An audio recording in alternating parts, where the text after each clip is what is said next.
செய்திகள் தொடர்கின்றன.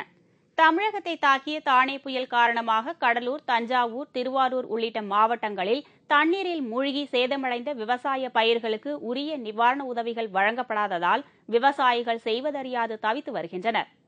தஞ்சாவூர், திருவாரூர் மாவட்டங்களில் சேதமடைந்த விவசாய பயிர்களுக்கு உரிய நிவாரணம் வழங்க வலியுறுத்தி தஞ்சை மாவட்ட ஆட்சியரிடம் ஏராளமான விவசாயிகள் கோரிக்கை மனு அளித்தனர்.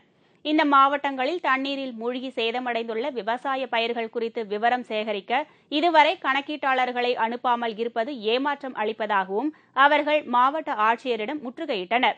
தஞ்சை, திருவாரூர், நாகை மாவட்டங்களில் சம்பா, தாளடி பயிர்கள் தற்சமயம் விளைந்து பால் பிடிக்காத நிலையிலும் முற்றிய நிலையிலும் இருக்கின்றது.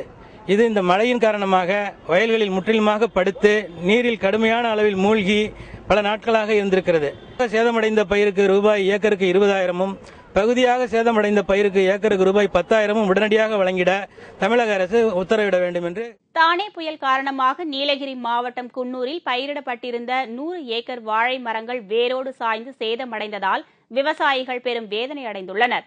இதேபோல் உளுந்தூர்பேட்டை பகுதியில் தானே புயலால் 400 ஏக்கர் நிலத்தில் பயிரிடப்பட்டிருந்த முந்திரி மற்றும் பலா மரங்கள் வேரோடு சாய்ந்தன. விளைச்சலையும் இழந்து பழவகை மரங்களையும் சூறாவளி புயலுக்கு பறிகொடுத்த விவசாயிகள் பெரும் வேதனை அடைந்துள்ளனர். இதற்குரிய நிவாரணத்தை அரசு உடனடியாக வழங்க வேண்டும் என்றும் மீண்டும் மரங்களை நட அரசு உதவ வேண்டும் என்றும் விவசாயிகள் கோரிக்கை வைத்துள்ளனர். தானே புயல் காரணமாக காரைக்கால் பகுதியில் அறுவடைக்கு தயாராக இருந்த 5,000 ஏக்கர் நெற்பயிர்கள் சேதமடைந்துள்ளதாகவும் இதற்குரிய நிவாரணத் தொகையை புதுச்சேரி அரசு உடனடியாக வழங்க வேண்டும் என்றும் விவசாயிகள் வலியுறுத்தியுள்ளனர். ஒன்று, காரைக்காலுக்கு 2,000 ரூபாய் ரேஷன் கார்டுக்கு பணம் வழங்குங்கள். முடியாவிட்டால் காரைக்காலை தனி யூனியன் பிரதேசமாக்குங்கள். எங்களை வாழவும் விட மாட்டீர்கள், சாகவும் விட மாட்டீர்கள். எங்க கழுத்தை அறுத்து கொண்டிருக்கிறீர்கள். இது என்ன நியாயம்?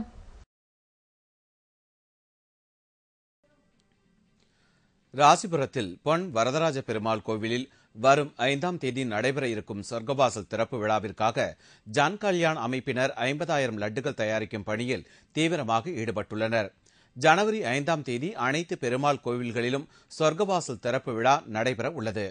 ராசிபுரம் பொன் வரதராஜ பெருமாள் கோவிலில் நடைபெற இருக்கும் சொர்க்கவாசல் திறப்பு விழாவின் போது பக்தர்களுக்கு வழங்குவதற்காக 50,000 லட்டுகள் தயாரிக்கும் பணி தீவிரமாக நடைபெற்று வருகிறது. இதற்காக 2 டன் சர்க்கரை, 800 கிலோ கடலை மாவு, 50 கிலோ முந்திரி, 10 கிலோ நெய், 800 கிலோ எண்ணெய் ஆகிய பொருட்களை பயன்படுத்தப்பட்டுள்ளன. லட்டு தயாரிக்கும் இந்த பணியில் 30க்கும் மேற்பட்ட தொழிலாளர்கள் ஈடுபட்டுள்ளனர்.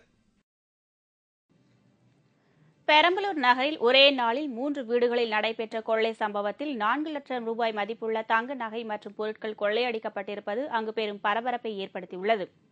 பெரம்பலூர் மாவட்டத்தில் கடந்த 6 மாதங்களாக முகமூடி கொள்ளையர்கள் மற்றும் ட்ரவுசர் கொள்ளையர்களின் அட்டகாசம் அதிகரித்துள்ளது. பெரம்பலூர் நகரில் உள்ள குறிஞ்சி நகரில் வசிக்கும் ஆசிரியை கலைச்செல்வியின் வீட்டில் புகுந்த முகமூடி கொள்ளையர்கள் பீரோவில் இருந்த 14 பவுன் தங்க நகைகளை கொள்ளையடித்துச் சென்றனர். இதேபோல் மேலும் 2 வீடுகளில் நடைபெற்ற கொள்ளையில் 50,000 ரூபாய் ரொக்கப்பணம் உள்பட ஏராளமான பொருட்கள் கொள்ளையடிக்கப்பட்டன. இந்த தொடர் கொள்ளை சம்பவத்தால் பெரம்பலூர் நகர மக்கள் பெரும் பீதி அடைந்துள்ளனர். புதுச்சேரியில் புயல் நிவாரணத் தொகை வழங்க கோரி ஆர்ப்பாட்டத்தில் ஈடுபட்ட பொதுமக்களை போலீசார் கைது செய்த சம்பவம் அங்கு பெரும் பரபரப்பை ஏற்படுத்தியுள்ளது. தானே புயலில் சிக்கி கடலூர், புதுச்சேரி உள்ளிட்ட பல பகுதிகள் சின்னாபின்னமானது. பல்லாயிரக்கணக்கான மக்கள் தங்கள் வீடுகளை இழந்து தவித்து வருகின்றனர்.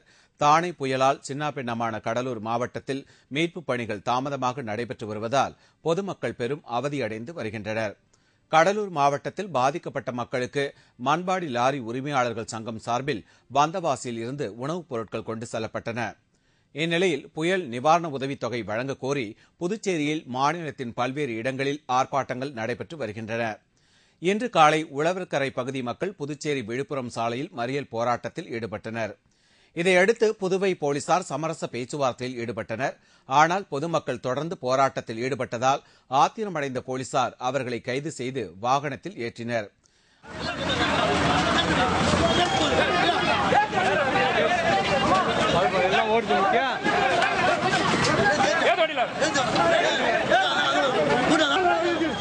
அதனால் அப்பகுதியில் சிறிது நேரம் பரபரப்பு ஏற்பட்டது. ஈரோடு மாவட்டம் பவானி லட்சுமி நகர் பகுதியில் 2 லட்சம் ரூபாய் மதிப்புள்ள திருட்டு விசிடிகள் மற்றும் அதற்கு பயன்படுத்தப்பட்ட கணினி உபகரணங்களையும் போலீசார் பறிமுதல் செய்துள்ளனர்.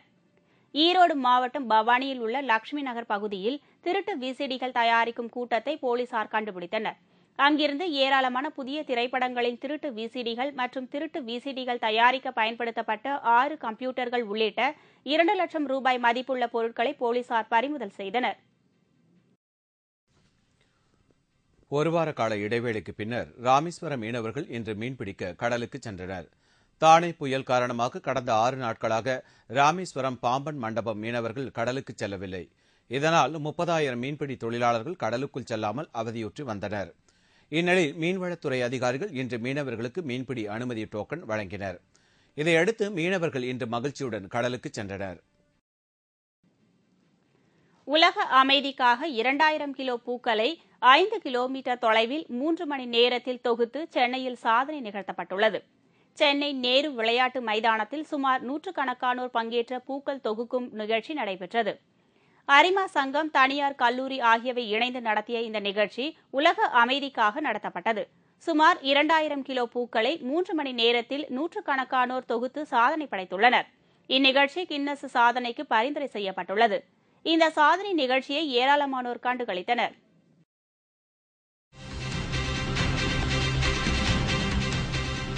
மோட்டார் சைக்கிளில் 412 அடி உயரம் பறந்து அமெரிக்க வீரர் சாதனை. விவரம் இடைவேளைக்கு பிறகு.